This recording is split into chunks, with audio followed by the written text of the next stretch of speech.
Hello pessoal, sejam bem-vindos a mais um episódio do podcast Áudios de Alma para Alma e nós hoje vamos falar sobre o autocriticismo e a compaixão. Como é que eu posso calar esta voz crítica que me persegue, que me chateia, que me põe tão mal, que berra aqui na minha cabeça e me está sempre a pôr para baixo e ouvir mais a minha voz compassiva, que nunca ouço, parece que nem existe. Mas ao mesmo tempo eu consigo ser tão compassivo com os outros, e vamos explorar isso, porque se calhar não estamos a ser compassivos com os outros, não sabemos bem o que é compaixão, mas tenho esta ideia que sou tão compassivo com os outros, mas depois comigo parece que não consigo. E hoje nós vamos falar sobre tudo isso. Quer sobre o autocriticismo, quer sobre a compaixão, e é possível que eu até divida este episódio em dois, porque tenho muita coisa para dizer sobre cada um destes tópicos e ao mesmo tempo eu queria trazer exercícios. Claro, que sejam possíveis vocês fazerem sozinhos, porque eu tenho toda esta responsabilidade enquanto psicoterapeuta, também não colocar aqui exercícios que só numa terapia individual é que é seguro de os fazer, ok?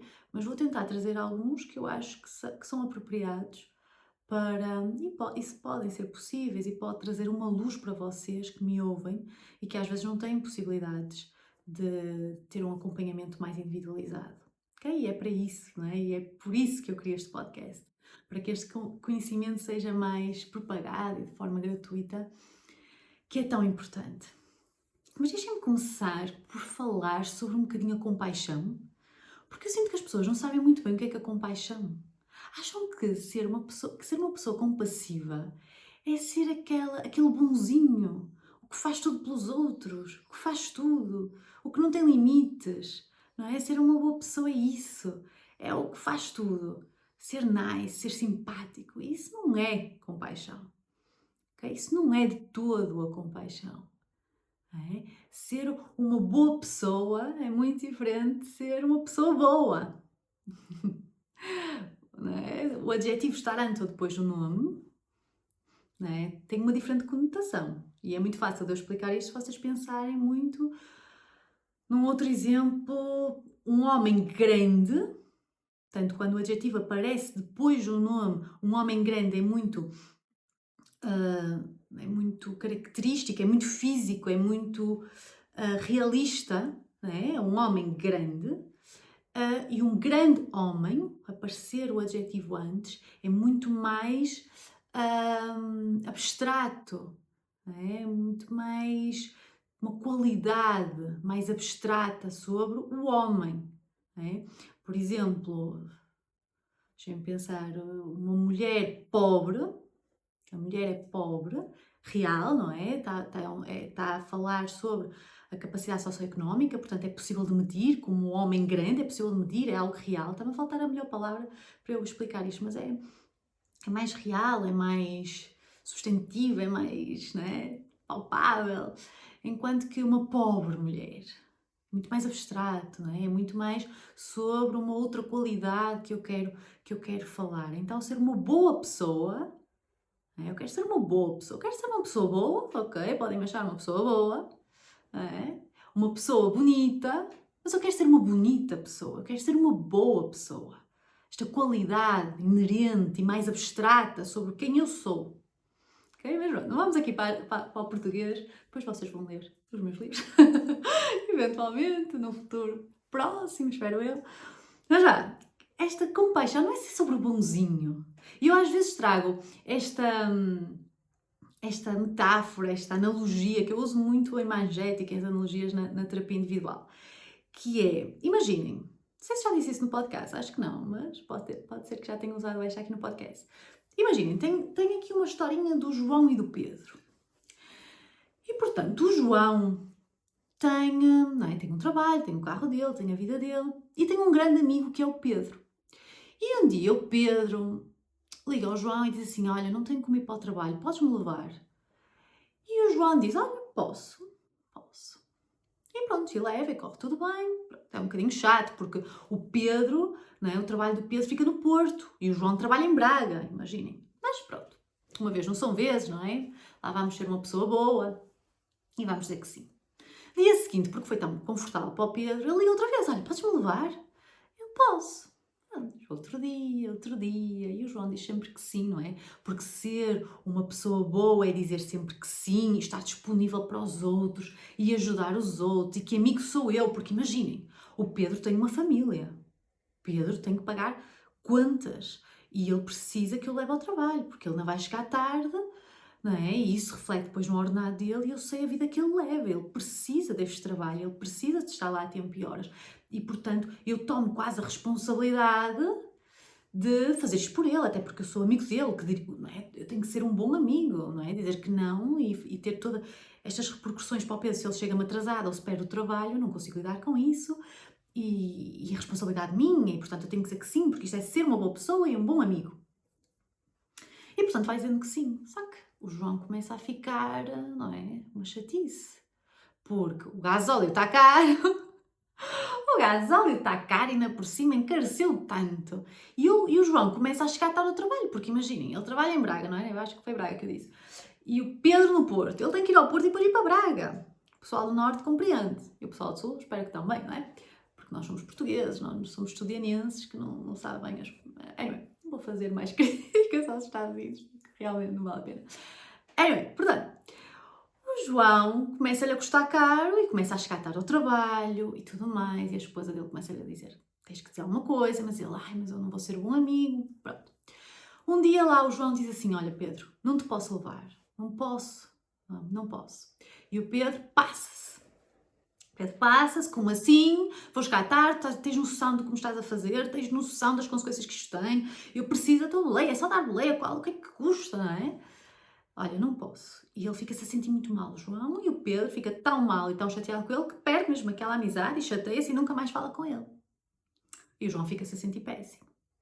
Prontos, nunca mais falaram e passado um ano, o Pedro passa pelo João e o João fica assim um bocadinho nervoso e o Pedro todo contente, vai à beira dele: ei, já não te vi há muito, olha, aquilo que tu fizeste foi a melhor coisa que me podia ter acontecido. Tens-me dito que não. Porque agora, imagina, acreditas que eu consegui juntar dinheiro e paguei a minha carta, passei logo à primeira, pensava que nunca ia ter capacidade e afinal tenho capacidade de achar uma carta. Não sou assim tão mau. E nem tens noção, eu até consegui comprar um carro. E agora eu tenho um carro e vou todos os dias para o trabalho e tá. Foi a melhor coisa que me aconteceu. E a pergunta que eu faço é: quando é que o João foi melhor pessoa? Não é? Foi quando dizia sempre que sim e ajudava e lá está, e vamos lá e mais uma vez e outra vez, ou quando disse que não? Porque às vezes nós queremos ser os bonzinhos da sociedade, porque a sociedade diz mesmo isto, nós temos de estar sempre disponíveis e o sim, não é? Estar sempre lá para os outros e ajudar e tudo mais, porque isso é ser uma boa pessoa. Só que às vezes, quando nós estamos nesta posição de fazer muito pelos outros, até cresce o nosso ego. Não é? Cresce. Porque de alguma forma o João estava a impedir o Pedro de evoluir. O João estava a tomar uma responsabilidade que não é dele, da vida de João, da vida do Pedro, e a colocar, não é? Sem querer, claro que nós fazemos isto muitas às vezes fazemos. Outras vezes é muito inconsciente, quando nós estamos a ajudar, há aquela sensação de que eu se consigo te ajudar, eu estou melhor do que tu. Eu sei mais, eu estou melhor, eu tenho mais posse, eu tenho mais disponibilidade, e isto engrandece-nos. Então também não estamos a ser boa pessoa, que é para nós, que é para eles. Porque estamos a inabilizar, a fazer com que eles não tenham espaço para crescer, que não consigam fazer as próprias coisas, que acham que nunca vão conseguir. Portanto, nós não estamos a ser bons para eles nem para nós, porque estamos a aumentar o nosso ego e a achar que nós somos a última bolacha do pacote e que sabemos tudo e que somos maravilhosos e que boas pessoas e que fazemos tudo pelos outros. Às vezes nós colocamos nesta posição, é, claro, por uma insegurança nossa, em que nós precisamos de muita validação externa e mostrar que fazemos muito pelos outros e que fazemos 30 por uma linha, quando se calhar não estamos a ser boas pessoas. E nesses casos eu até acho que há aqui qualquer trauma, qualquer dependência emocional, qualquer trauma de nos acharmos inferiores e que necessitamos lá estar sempre para os outros, porque senão até nos podem abandonar. Ok? Mas aqui teria muitas outras coisas para esmiuçar. A coisa mais importante que eu quero que aqui entendam é: quando é que o João foi a melhor pessoa? Quando estava sempre a dizer que sim ou quando finalmente disse um não? e permitiu ao outro crescer, aprender, ser resiliente, juntar dinheiro, comprar um carro, o que quer que seja na vossa vida, apliquem isto para a vossa vida. Quando tratou o Pedro como um igual. E é ele próprio, não é? O João deu-se a permissão de dizer que não e sentir o desconforto para ele próprio também crescer e perceber que é igual aos outros, não é? João, portanto, eu quero que aqui sintam que é realmente a compaixão. A compaixão não é só ser o bonzinho, não é, nem tem nada a ver com ser bonzinho, muito pelo contrário. E eu quero falar dos 3 pilares da compaixão. Mas antes eu quero dar uma definição de compaixão, em que a compaixão tem estas 2 vertentes, não é? Se vocês gostarem de ler sobre o budismo, e o Dalai Lama fala muito da compaixão, ele fala muito que a compaixão é esta empatia em ação. Ou seja, tem a parte empática, a parte da sensibilidade ao sofrimento dos outros e ao nosso.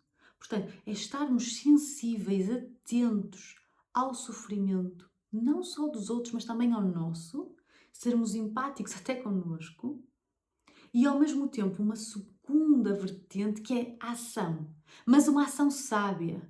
Portanto, a compaixão é esta sensibilidade ao sofrimento dos outros e ao do próprio, com um compromisso, digamos assim, genuíno, de tentar prevenir ou reverter ou aliviar o sofrimento do outro ou do próprio. Portanto, sensibilidade mais uma ação sábia, numa tentativa de aliviar ou prevenir o sofrimento do outro ou do próximo, ou do próprio. E o que é isto da ação sábia? Portanto, a compaixão tem 3 vertentes, ou 3 pontos, 3 dimensões que a constituem. Os 3 alicerces da compaixão são. Portanto, por um lado é sabedoria. Uma pessoa com compaixão, uma pessoa compassiva é sábia. A nossa voz compassiva, que às vezes não existe, ou que existe, mas é muito baixinho, que ouvimos, porque a voz crítica é muito alta. A voz compassiva é sábia. O que é que eu quero dizer com isto? Imaginem, deixei cair aqui a minha garrafa de água, verti tudo. Catarina dá uns anos, o que é que ela dizer? Meu Deus, só faz asneira, já sabia, pus aí essa água, eu já sabia porque é que eu enchi o raio da água, eu já sabia que eu sou desmazelada, ou eu sou traquina, já esqueci-me de um adjetivo que eu usava muito, sou muito, né, ponho as mãos pelos pés, como é que é? Ai, esqueci-me. Pronto, sou muito isso, não é? Já sabia que ia cair. Para quê? Já sabia que o raio da água ia cair. Eu ia dizer coisas piores, não é? Já sabia. Tu és sempre a mesma coisa, não fazes uma em condições, esta era, não fazes uma em condições, sempre a mesma coisa. A voz crítica, vocês conseguem compreender que ela só está a olhar para a água e para o jarro ou para a garrafa que caiu. Ela é muito básica. Ela vê um erro, ou vê uma falha, ou vê uma circunstância e, meu Deus, pior coisa do mundo, ela está muito só naquilo, fica muito linear, não é? Portanto, há isto, fizeste um erro, és péssima. A voz compassiva, ela é sábia. Ela vê a realidade por aquilo que a realidade é. E o que a realidade é? Ok, houve aqui uma falha, houve aqui um erro, houve aqui um descuido, até um acidente. Não é? É flexível. Há muitas possibilidades de nomearmos o que aconteceu. E, portanto, ela vê o que aconteceu, ela entende o que é a voz crítica, não é? A presença da voz crítica, no sentido em que o porquê de eu ser logo muito crítica comigo, claro que a Catarina vira água e acha-se logo que é uma falhada, porque aconteceu-lhe aquilo, e aquele outro, e aquele trauma, e aquela memória, e aqueles pais críticos, ou aquela professora crítica, ou até a sociedade, não é? As mulheres não servem para nada, sei lá, mil e uma coisas. Portanto, a voz compassiva, ela não vê só o que está a acontecer. Ela vê o que está a acontecer com um contexto do que a pessoa vive e viveu. E também se coloca um bocadinho no futuro. Portanto, no passado, no presente e no futuro, que é, ok, isto aconteceu, o que é que vamos fazer? Vamos limpar a água. É água, não é veneno. Vamos limpar, portanto, um paninho, limpas, enche outra vez se quiseres, colocas assim, pronto, Catarina. Aconteceu algum mal no mundo? Não. Pronto, pensei que sim. Portanto, há esta sabedoria. A voz crítica não é sábia. A voz crítica vê uma coisa e tira logo as conclusões dela, sabe-se lá de onde. tira conclusões péssimas, negativas muitas vezes, maior parte das vezes, ameaçadoras, porque podemos chamar a voz crítica, mas podemos chamar a voz ameaçadora, sei lá, já chamámos muitas coisas, eu e os meus pacientes, eu às vezes digo que é para eles nomearem, não é? A Cristina, como é que é a sua voz crítica? A Cristina, olha, está aqui a Cristina a falar comigo, ai, lá vem a Cristina. E outros nomes bem, piores, não é? Às vezes desenhos animados, às vezes, sei lá, de um político. Eu já ouvi um que a voz crítica chamava-se André Ventura, porque só diz asneiras. A Cat não consegue. A Cat não consegue não ser política, a sério, a minha vida é isto. Anyway, portanto, a voz compassiva é sábia, ela vê o que acontece.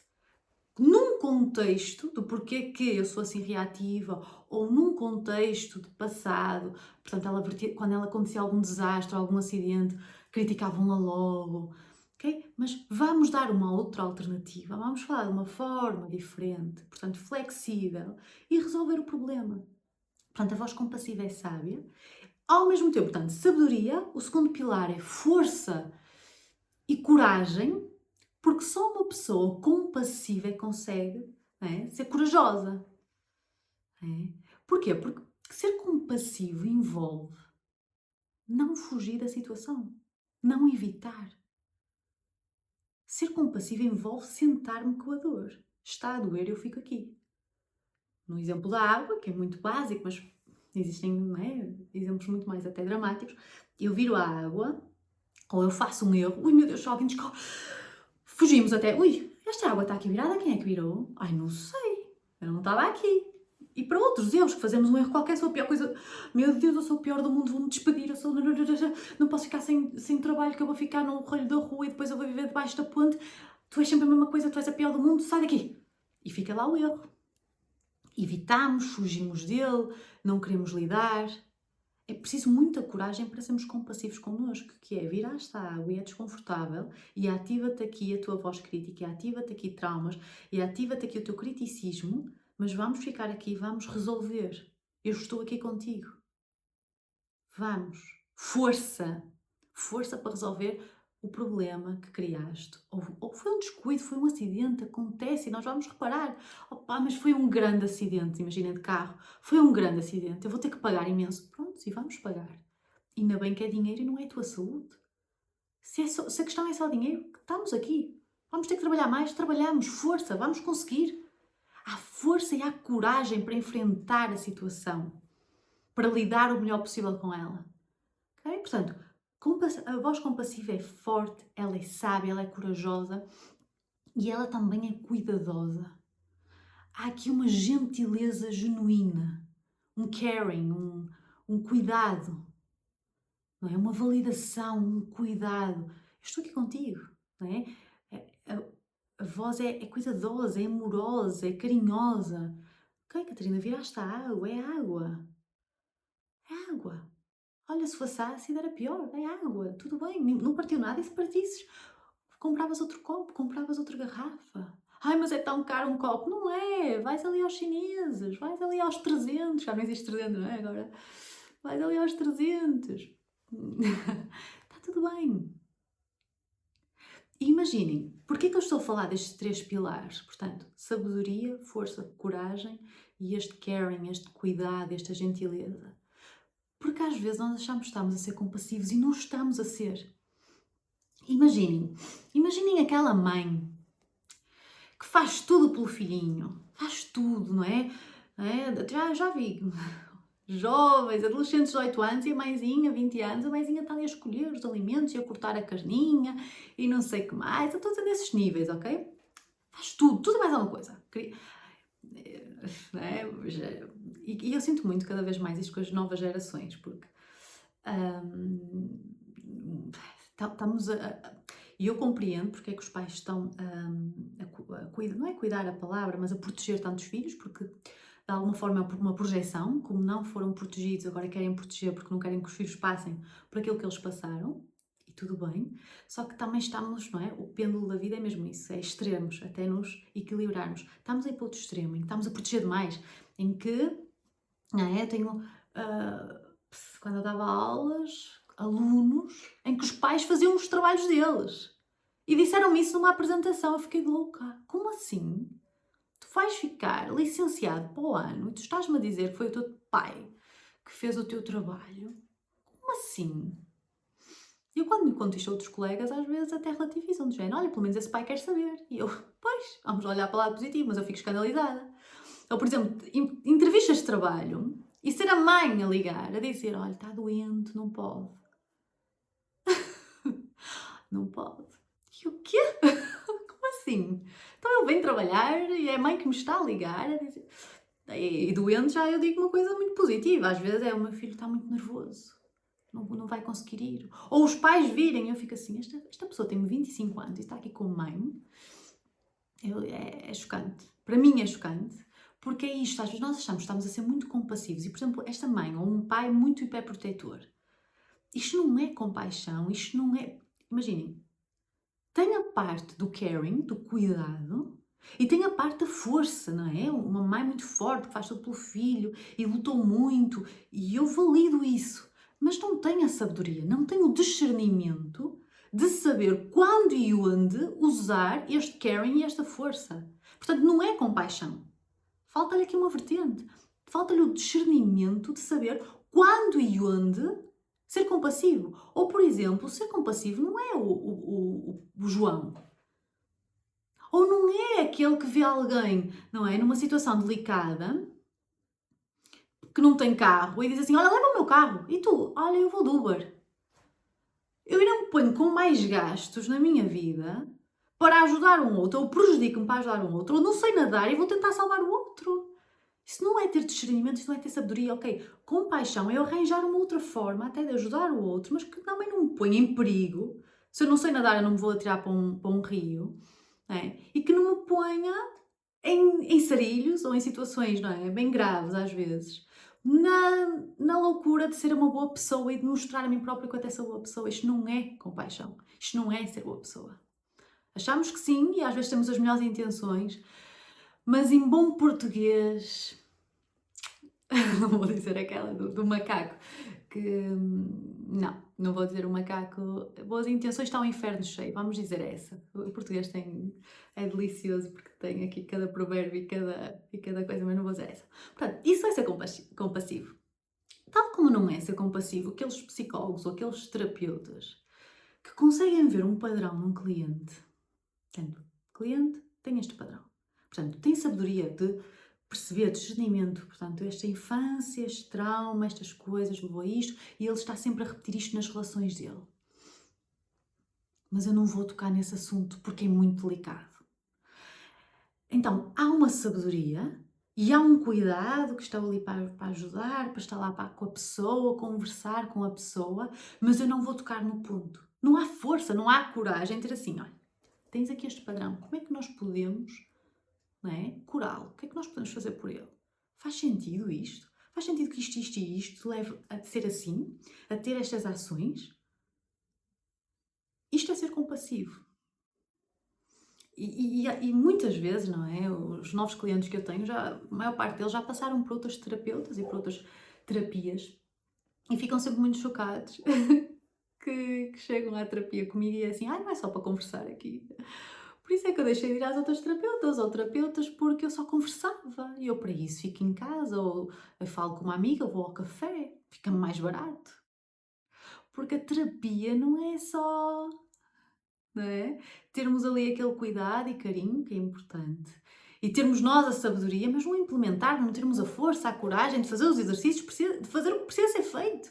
Claro que há sessões que a pessoa vem só vomitar, às vezes é mesmo vomitar, vem só falar, vem mesmo descarregar, mas já a pessoa tem que levar algo, não é? Ela paga um serviço, tem que haver aqui uma cura, tem que haver aqui uma evolução, tem que haver aqui um desenvolvimento. E se estás em terapia há muito tempo e não sentes isso, algo não está a correr bem. Okay? Tal como não é ser compassivo ou ser uma boa pessoa, aquele amigo que tem a sabedoria, digamos assim, consegue ver que o amigo está a fazer as neiras, que está numa relação tóxica, que estão aqui os padrões.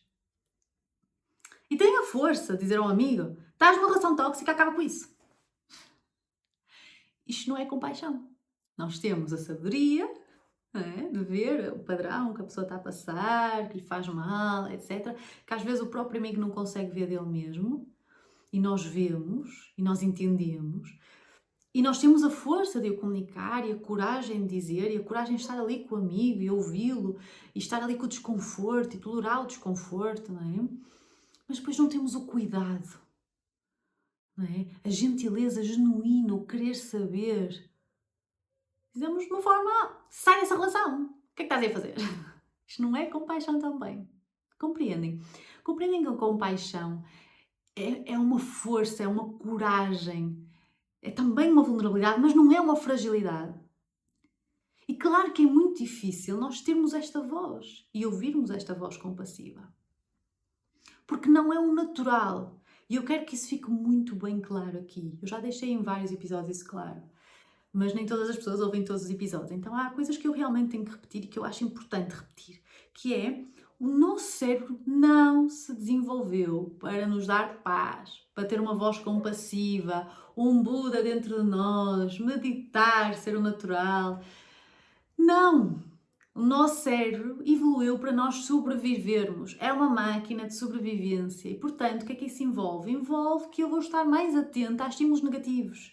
Naturalmente, a nossa baseline, digamos assim, é estarmos atentos a estímulos, a situações negativas. E, portanto, se temos mais atenção a coisas negativas, vamos memorizar mais coisas negativas.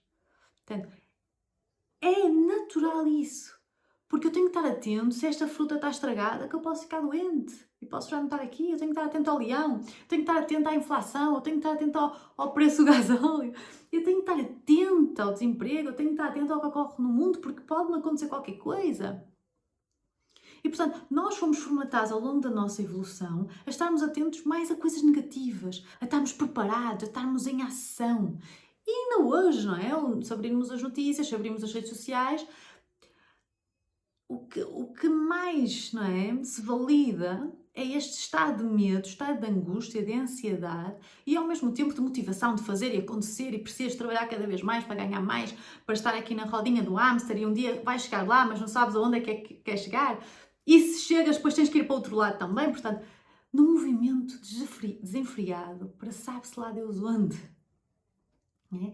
E aqui eu já estou a tocar no tópico dos nossos 3 sistemas de regulação emocional, que eu tenho um episódio só sobre regulação emocional e estas necessidades básicas, porque de facto nós temos a necessidade da sobrevivência e este sistema de ameaça e defesa. Nós temos a necessidade de construir, de ganhar mais, de ter motivação, de fazer e acontecer para nós, de evoluirmos até, de um ponto de vista até mais espiritual. Nós temos essa necessidade de acontecer mais, de alcançar mais e de fazer mais. Mas nós também temos uma necessidade básica de pertença, de segurança, de conexão. Ok? Portanto, nós temos necessidades básicas que precisam de ser atendidas. O problema e a questão é que as pessoas estão muito mais a viver, né? Estão muito mais a sobreviver até do que a viver, estão muito mais com estes sistemas de regulação emocional, de ameaça e defesa, de motivação ativados, dopamina, as recompensas a curto prazo, está muito mais ativados os sistemas de ameaça, ansiedade, o medo, as pessoas vivem em ansiedade e em medo constante. E claro que esse sistema de ameaça está ligado à nossa voz crítica. A nossa voz crítica está-nos sempre a dizer cuidado com aquilo, cuidado com aquilo outro. Tu não viste aquilo? Tu não sei o que mais? Porque ela serve a estes propósitos. Imaginem, a voz crítica vai-vos dizer muitas coisas. A voz crítica vai-vos estar a fazer olhar-se para as ameaças. Por exemplo, não comas mais, que ele vai-te deixar. A ameaça não é preciso ser só guerra, questões financeiras. A voz crítica, ela é criativa. Ela vai estar a fazer com que tu olhes, prestes atenção a ameaças internas criadas pela cabeça, externas também, mas imaginárias. Não comas mais, que ele vai te deixar. Não faças mais isso, que ninguém vai gostar de ti. Cuidado, cuidado, cuidado, a sair do trabalho, que vais ficar pobre. E tu realmente és pobre, tu não serves para nada. Ela é criativa. E a voz crítica vai ter muitas afirmações, e são afirmativas mesmo, de presta atenção a ameaças. E por isso é que a voz crítica está tão ligada ao sistema de ameaça. Mas, por favor, quem não viu, que vá ver o meu episódio sobre os nossos 3 sistemas de regulação emocional e o que é realmente a regulação emocional. Não é? Que não é só meditar e um journaling e vai estar bem. Não, regulação emocional tem muita coisa. Ok? Que eu hoje não vou entrar porque... E este episódio vão ser 2 episódios. Porque eu já estou a dispersar completamente. Vão ser 2 episódios. Porque eu nem falei bem do autocriticismo, não é? Mas, ok, portanto, vejam o episódio da regulação emocional para entenderem ainda melhor o autocriticismo, de onde é que ele vem e como ele está ligado a esse sistema de ameaça. Portanto, o nosso cérebro evoluiu realmente para sobrevivermos e para alcançarmos mais, mas também para nos sentirmos seguros e conectados e desligarmos e sentirmos tranquilos. Ao mesmo tempo, portanto, porque é que nós temos muito mais facilidade de estar conectados com a voz crítica? Por causa da nossa evolução, da forma como o cérebro evoluiu, das pressões sociais atuais, das notícias, tudo o que está a acontecer, né? Dos nossos sistemas que às vezes vivemos em ansiedade e medo sempre, isso está ligado com o sistema de ameaça, que está ligado com o autocriticismo.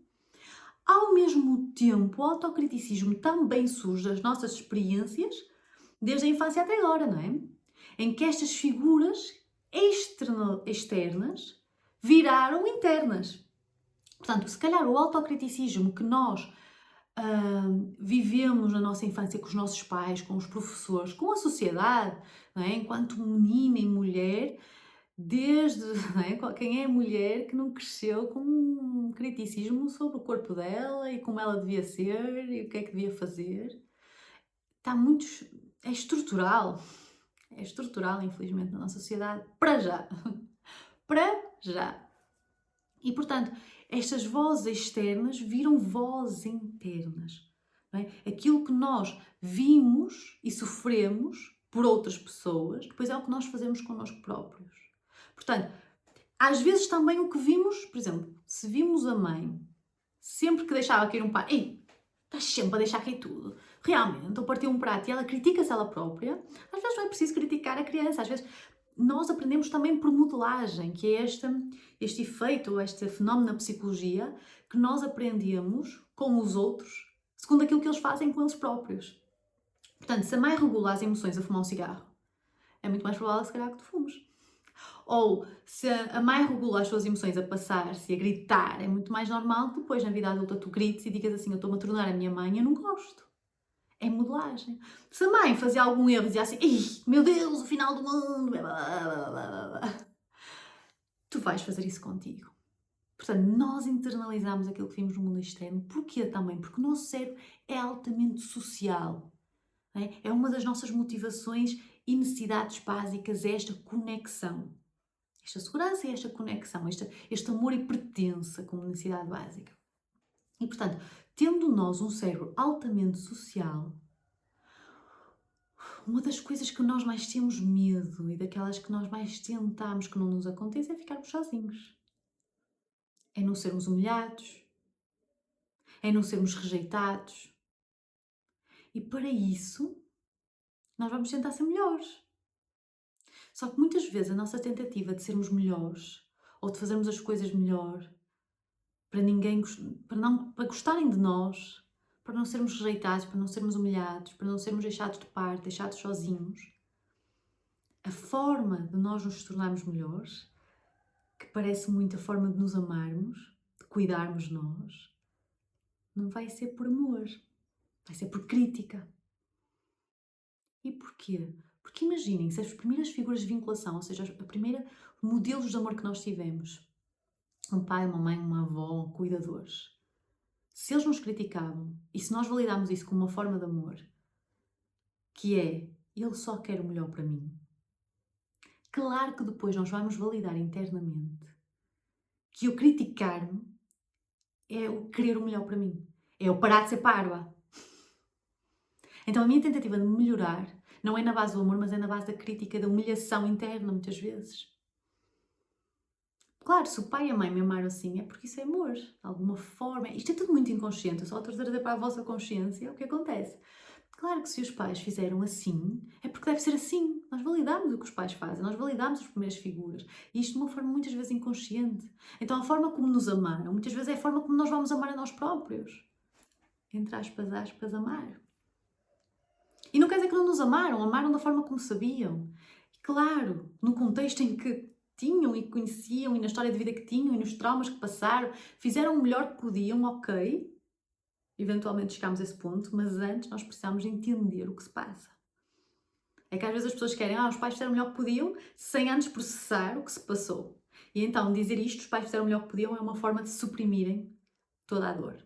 Então primeiro temos que olhar para a dor, entendê-la, conhecê-la, luz, e depois sim, depois eu estou em paz.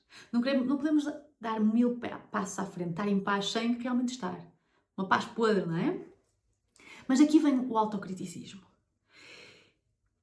E o nosso objetivo é, sabendo isto, sabendo que o nosso cérebro evoluiu desta forma, todas as pressões sociais, a modelagem, os pais, os professores, a vida que levamos, o nosso cérebro social, as nossas motivações internas, o sistema de ameaça, portanto, um resumo muito teórico de várias coisas. Sabendo um bocadinho de tudo isto, que agora sabem, o que é que nós queremos? Nós só queremos tentar, não é? Ganhar uma tolerância às emoções e situações desconfortáveis e conseguirmos gerar emoções mais agradáveis. Se vocês conseguirem tolerar emoções desagradáveis e autogerar com cada vez mais fácil e rapidez emoções agradáveis, já estão lá. Nós não vamos eliminar 100% o autocriticismo. Podemos, quase nos 100%. Eu acho que me encontro por aí. Depois de um longo percurso e de muita prática.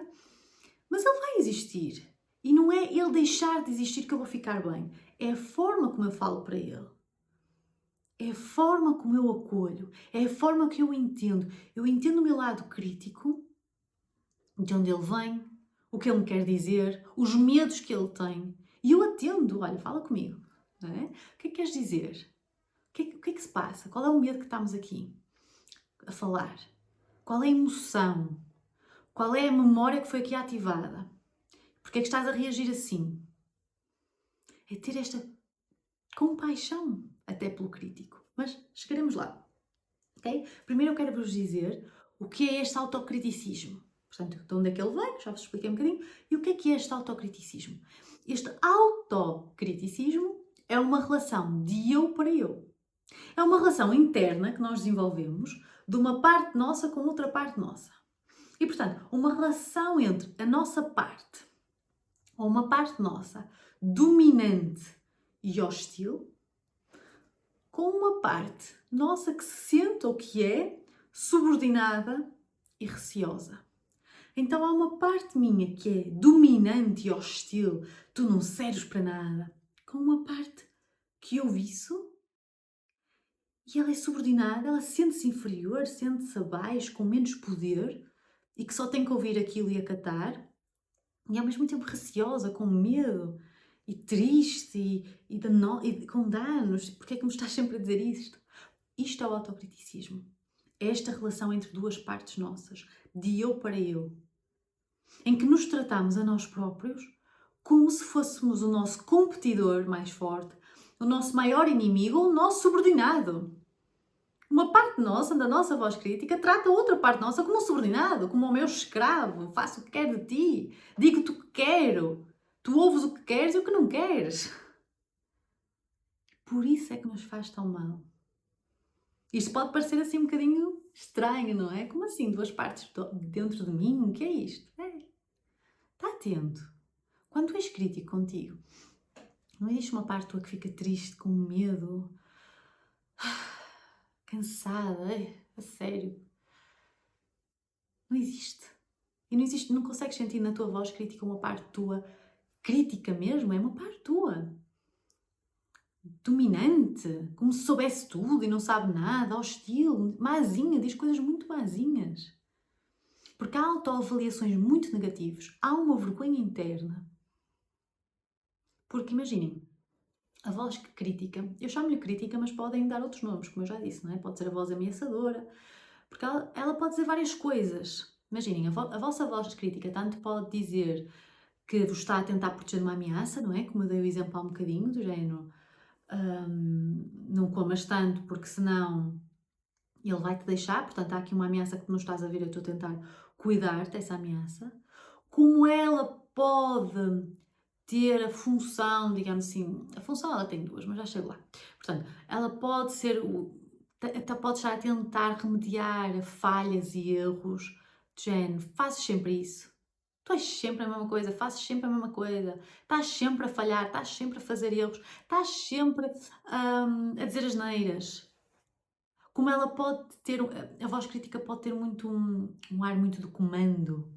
Para de comer, para de fazer isso, para de ser assim, para. Já chega de seres inútil, já chega de seres otário, já chega de não sei o que mais. Já é suficiente, não achas? Como ela pode também rotular com nomes. A voz crítica pode ser muito isto. Tu és inútil, tu és parva, tu és burra, tu és gorda, tu não serves para nada, tu és feia. Como a voz crítica também pode ser muito uma expressão de raiva que não pode ser expressada para os outros muitas vezes. Então nós internalizamos essa raiva no sentido de, por exemplo, não posso dizer isto, senão ele vai me deixar, mas é isto que eu sinto, não é? Eu sinto que ele não gosta de mim, eu sinto que ele está a fazer isto por maldade. Olha, já viste o que é que ele fez? A voz crítica pode ser assim, tem raiva, não é? Mas não pode falar. Já viste o que é que ele fez? Ele fez outra vez aquilo. Tu já lhe tinhas dito, não já, Catarina Barros, tu já lhe tinhas dito que ele não podia fazer aquilo e ele faz.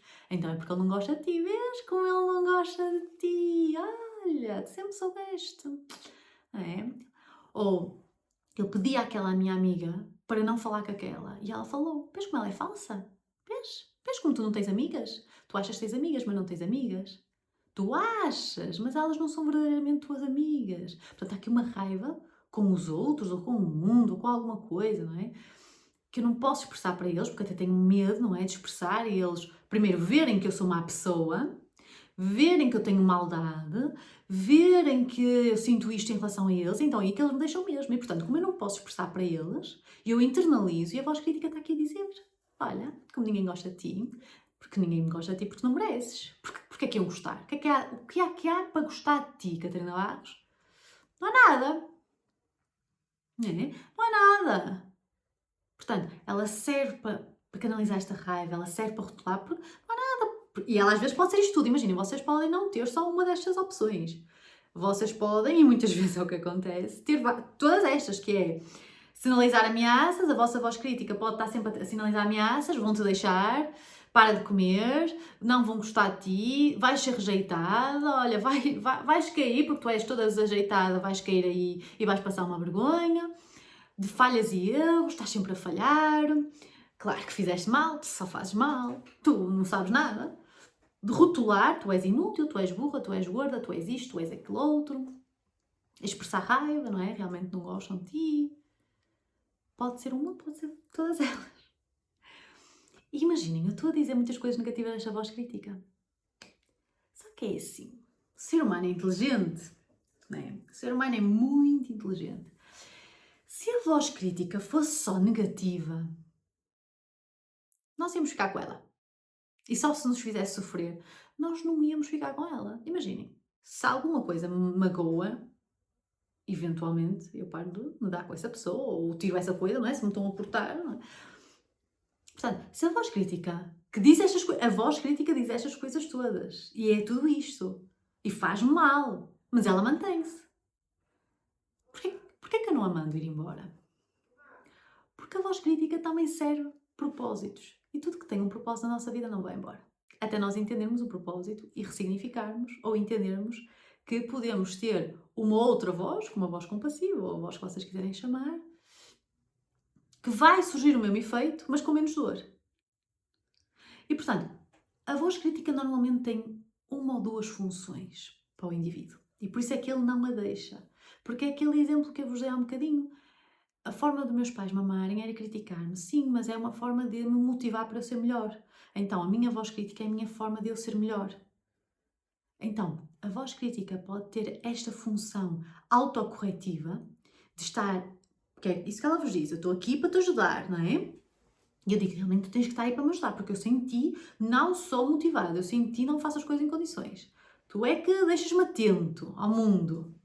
É? Portanto, a voz crítica tem esta função autocorretiva de eu estou aqui para minimizar erros e falhas e tentar corrigi-los ou preveni-los. Só que imaginem, quando eu digo isto, e sabendo que o autocriticismo é uma relação de eu para eu, há uma voz que está a dizer: estás a falhar, não és suficientemente bom, precisamos de mudar. E há um outro eu que vai recebê-lo como: claro, eu ainda sou inadequado, eu ainda não sou suficientemente bom, eu realmente ainda não sei fazer as coisas, ou eu não faço bem, ou realmente uma vergonha por ser quem é, uma vergonha por aquilo que faz e um sentido profundo de inadequação. Ou a voz crítica pode ter outra função, ou pode ter as duas. Né? Para os críticos experts, como eu era, tinha tudo isto. Que é uma função persecutória, em que não é sobre melhorar, minimizar falhas e erros e corrigi-los. É sobre eliminar partes nossas. Isto está errado. Tu és errada. Isto é horrível. Precisamos eliminar esta parte tua. Como assim tu falas muito em público? Ai, falas muito em público, que chata que tu és. Vês como é que foste chata? As pessoas estavam fartas de aturar, elimina isso em ti. Chega, tu não podes ser mais assim, porque senão vão-te rejeitar. Persecutória.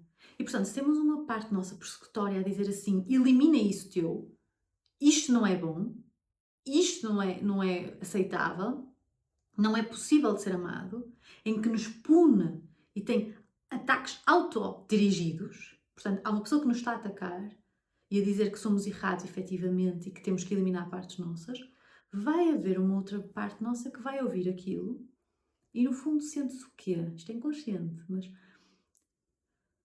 não se sente só inadequado, sente-se errado, sente-se detestado. Claro, eu tenho que eliminar isto meu. Isto é feio, isto é horrível. Eu odeio essa parte minha. Eu detesto. Então imaginem, e sobre isto da autoaversão, eu também tenho um episódio sobre a autoaversão, sobre não gostarmos de nós próprios, e eu quero que tu ouças esse episódio se tu sentes que não gostas de ti próprio. Por favor, ouve, porque pode ajudar muito a curar e a libertar-te disto, ok? Quando nós entendemos este autocriticismo, o que é, de onde ele vem, o que ele nos diz e porque é que no fundo nós invalidamos a existência dele, porque no fundo achamos que precisamos dele para corrigirmos partes nossas ou eliminar partes nossas para um dia sermos amados, aceitos, maravilhosos. Quando nós entendemos tudo isto, já estamos a meio passo da cura, porque entendemos que se calhar não está a funcionar. Porque o que os estudos mostram é mesmo isto. As pessoas que mais autocríticas são as que menos, com pior desempenho, em todos os níveis.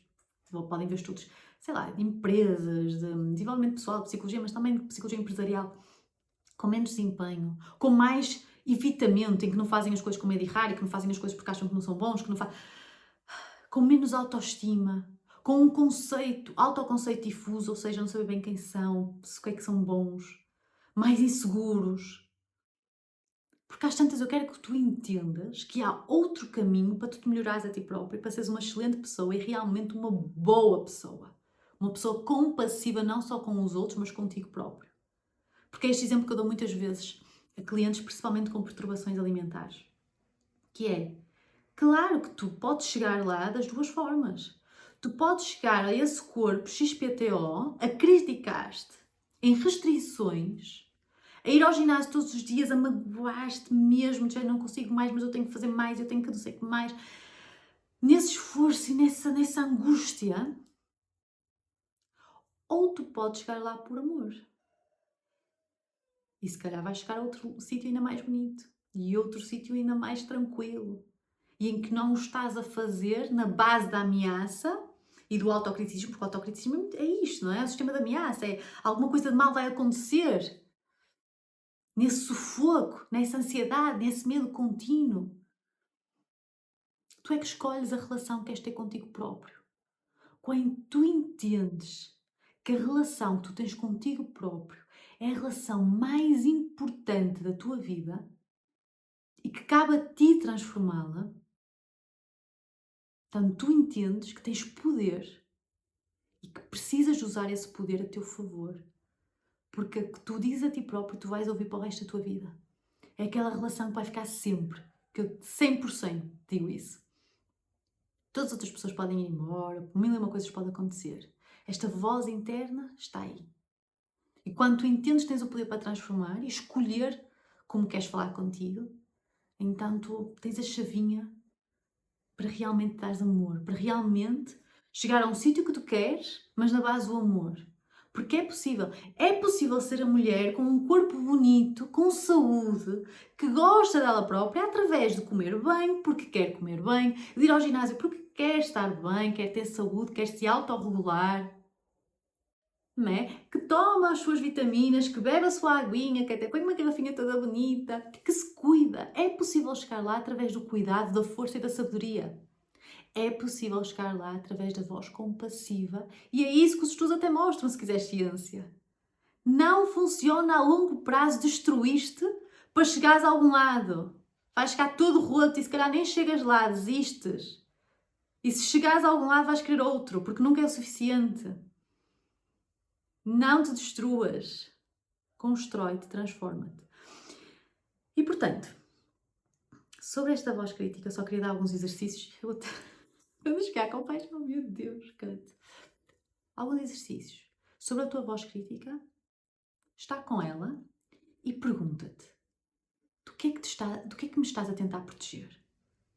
Porque imagina, se eu estou numa situação de ameaça, em que eu estou reativa, em que não faço nada de jeito, em que não sei o que é que eu me estou a tentar proteger? Qual é o teu real medo? O que é que está aqui a acontecer? Do que é que tens medo? O que é que está por trás da crítica?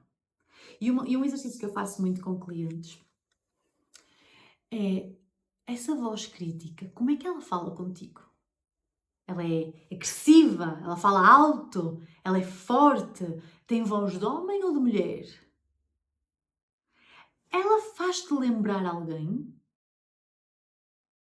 E ao início é estranho, não, é a minha própria voz. Mas a forma como ela fala contigo, lembra-te de alguém? Alguém falava assim contigo?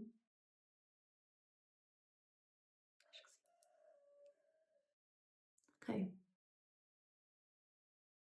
Isto é importante. De onde é que ela vem? Do que é que ela me está a tentar proteger? Como é que ela fala comigo? E depois, qual é o meu maior medo de largar o autocriticismo? Porquê é que ele não está aqui comigo? Porquê é que eu ainda o valido de alguma forma? Nem que seja de forma inconsciente. Porquê é que eu ainda não soltei a mão dele? Porquê é que eu ainda o ouço tanto? Qual é o meu maior medo? Que se eu o largar, eu ainda fico mais gorda, mais feia, mais burra, mais o quê? Porque isso é ele que te está a dizer, ou ela que te está a dizer, porque ela não quer ser largada. Ela quer continuar aí e vai-te convencer muito bem. Está atento ao que ela te diz. E eu vou parar por aqui e vou mesmo deixar a compassividade e os outros exercícios de cura para o próximo episódio. Ok? Portanto, o próximo episódio eu quero trazer mais exercícios para vocês porem na prática, mais explicação, mais o que é esta voz compassiva, a importância dela para vocês. Ok? Portanto, vão ouvir o próximo episódio para se curarem e se libertarem mesmo desta voz crítica. Porque vocês merecem isso. Vocês merecem ter uma boa relação convosco próprios. Que a vossa relação seja reguladora, autorreguladora, que seja tranquila, que vos traga paz. E é na base da paz que nós podemos expandir e sermos cada vez melhores e boas pessoas. Ok, muita coisa para dizer, mas eu vou deixar mesmo para o próximo episódio. Um beijinho. Vemo-nos então daqui a um bocadinho para vocês. Sei, depende de quando eu postar, não é? Que agora também, quando é que eu vou postar cada um para vocês não ficarem aqui sem uma parte e sem a outra. Mas, então, vemo-nos aqui uns dias, se calhar, vemo-nos aqui um bocadinho. digamos aqui uns minutos, uns segundos, umas horas, depende de quando vocês me encontrarem, e é isso. Se gostaram deste episódio, deixem o vosso like, partilhem com pessoas que acham que isto é importante, permitam-me chegar a mais almas, de alma para alma, não é? Afinal é o nome deste podcast. Permitam-me chegar a mais almas, ajudem-me a ajudar cada vez mais. E é isso. Deixem o vosso comentário, subscrevam o meu canal no YouTube, subscrevam também no podcast, no Spotify e no Apple Podcasts, ou deixem a vossa avaliação lá no podcast, porque isso ajuda muito, não é? Os algoritmos e essas coisas todas. Mas é isso, grata por vos ter aqui, grata por poder ser canal e por poder ajudar de alguma forma, e vemo-nos aqui um bocadinho. Beijo!